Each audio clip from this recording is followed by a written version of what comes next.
打咗好多人。係咩？係等陣先啦，就係贏啦呢鋪。你唔使翻學咩？等陣啦。聽講你今個成5GK唔搞得掂，要負一手。係呢啲嘢算啦。喂，好喎。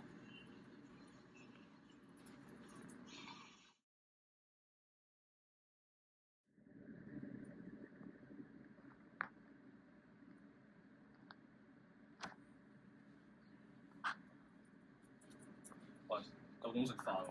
而家8點幾，你都未食飯？誒唔緊要啦，等陣先啦，好快嘅啫。打到而家喎。唔係啊，中間我有休息過㗎，等陣先啦，好快嚟㗎啦。算啦，費事話你。6 hours later。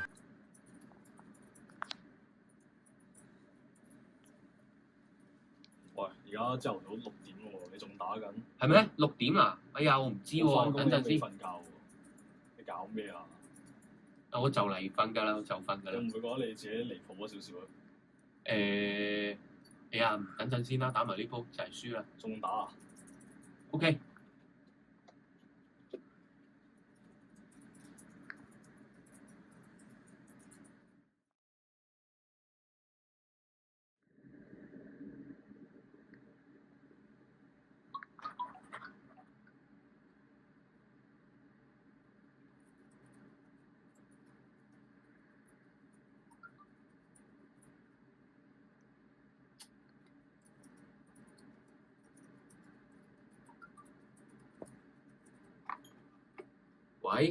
喂，出咗嚟打波啊！好耐冇見你咯喂，打緊機啊，下次先啦。打乜嘢？打咗幾個月咯，日日都打咩？學未過關啊！過咩關啊？唉，算啦，唉，拜拜。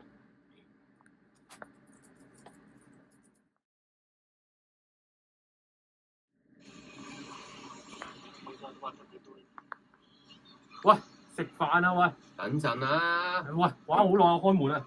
喂，就係贏啦！屌，我掹咗呢條線。喂，你試下。快啦，衰仔！等陣啦，等咗好耐啦，妖，開門就嚟贏啦！掹！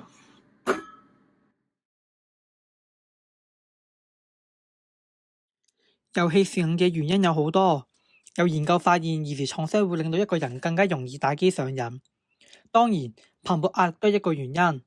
當佢哋承受壓力過多嗰陣呢，就有可能會選擇逃避。而佢哋喺遊戲度獲得呢個成就感嘅時候呢，佢哋就會選擇匿屋企度打機。遊戲上癮嘅特徵同埋其他上癮嘅活動差唔多。如果上咗癮之後呢，自己打機嘅時間就會好難控制到，會越玩越長時間，同埋好難自己停低。即使自己想停都好啦，都有好多唔同嘅反應，令到佢哋好難戒到呢個活動。而佢哋之後就會因為打機而放棄自己之前好多唔同嘅興趣同埋活動，更加可能對佢哋嘅人際關係有啲負面影響。而前面嗰啲片段就係一啲好好嘅例子啦。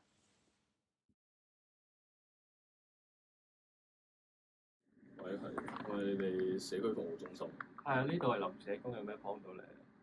我個仔咧近排就唔知做咩事，就成日晚晚打機，咁佢就打到好夜，佢直頭係朝頭早都唔瞓覺，跟住又唔食飯，跟住佢翻學都唔翻，佢近排成績已經跌咗好多。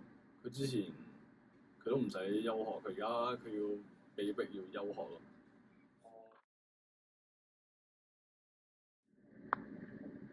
私人作過。喂，邊位？喂，呢度係臨社工打電話俾你㗎。我哋聽到你爸爸講咧，你而家成日打機喎，係咪啊？我唔使理佢嘅，佢係咁嘅。喂啊，我都想同你一齊打機啊！係咩？你對咩遊戲有興趣啊？我成日打 LOL 啊！係咩？我都係喎，不如交流下。好啊，我哋一齊爬分啦。係 OK。Thank you.